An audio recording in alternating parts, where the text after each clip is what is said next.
नमस्कार दोस्तों, आपका स्वागत है आपके अपने YouTube channel rank to MS में।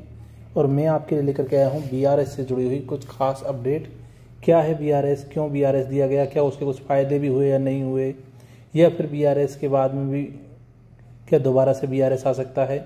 तो सबसे पहले हम बात करते हैं जो मेन टॉपिक है कि क्या बीएसएनएल में दोबारा से बीआरएस आ सकता है। तो बीएसएनएल में फिर से बीआरएस लागू होने की अफवाहें वर्तमान में चल रही हैं, लेकिन अभी तक इसकी कोई आधिकारिक पुष्टि नहीं हुई है।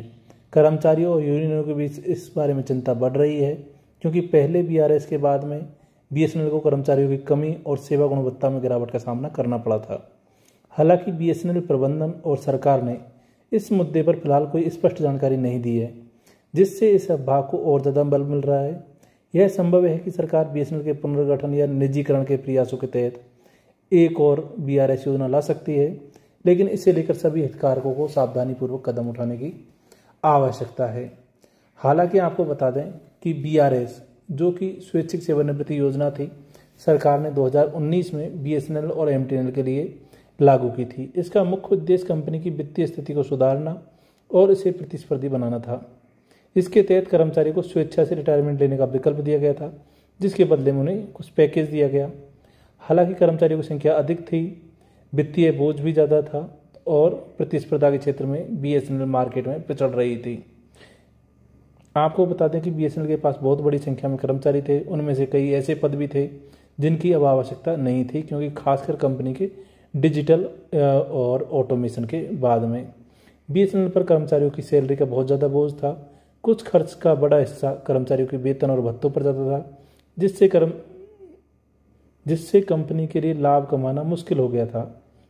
जियो, एयरटेल जैसी निजी कंपनियों के आने से बीएसएनएल मार्केट में पिछड़ रही थी। इन कंपनियों के पास आधुनिक तकनीकें और लचीला कार्यबल था, जबकि बीएसएनएल का मॉडल पुराना हो चुका था।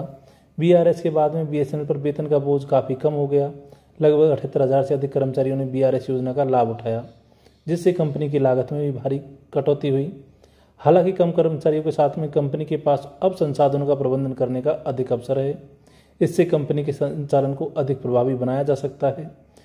फिर भी कंपनी को पुनर्गठन का मौका। बीआरएस के बाद में बीएसएनएल को अपने संगठनात्मक ढांचे को नया रूप देने और तकनीकी उन्नति पर ध्यान केंद्रित करने का मौका मिला, लेकिन बीआरएस के बाद में बीएसएनएल को कर्मचारियों की भारी कमी का सामना करना पड़ा। इससे कई काम आउटसोर्सिंग करने पड़े, जिससे संचालन में दिक्कतें आई। बीआरएस के बाद कई क्षेत्रों में बीएसएनएल की सेवाओं की गुणवत्ता में गिरावट देखी गई, विशेषकर लैंडलाइन और ब्रॉडबैंड सेवाओं में। काम को आउटसोर्स करने से सेवाओं की निरंतरता प्रभावित हुई। बीआरएस के बाद तुरंत नए कर्मचारियों की भर्ती नहीं हो सकी, जिससे कंपनी को कुछ महत्वपूर्ण क्षेत्रों में समस्याओं का सामना करना पड़ा। बीआरएस से कंपनी का वेतन संबंधी खर्च को तो कम हुआ, लेकिन बीएसएनएल की वित्तीय स्थिति अब भी बेहतर नहीं हो पाई। राजस्व में सुधार हुआ, लेकिन कंपनी की चुनौतियां अब भी बनी हुई हैं। नई क्या क्या परियोजनाएं हैं। बीआरएस के बाद सरकार ने बीएसएनएल को 4G सेवाओं के विस्तार के लिए नए फंड उपलब्ध कराए। हालांकि इसके बावजूद निजी कंपनियों के साथ प्रतिस्पर्धा करना अभी भी उसके लिए कठिन रहा। निष्कर्ष ये रहा कि बीएसएनएल बीआरएस योजना का उद्देश्य कंपनी को वित्तीय संकट से निकालना और संचालन को बेहतर बनाना था।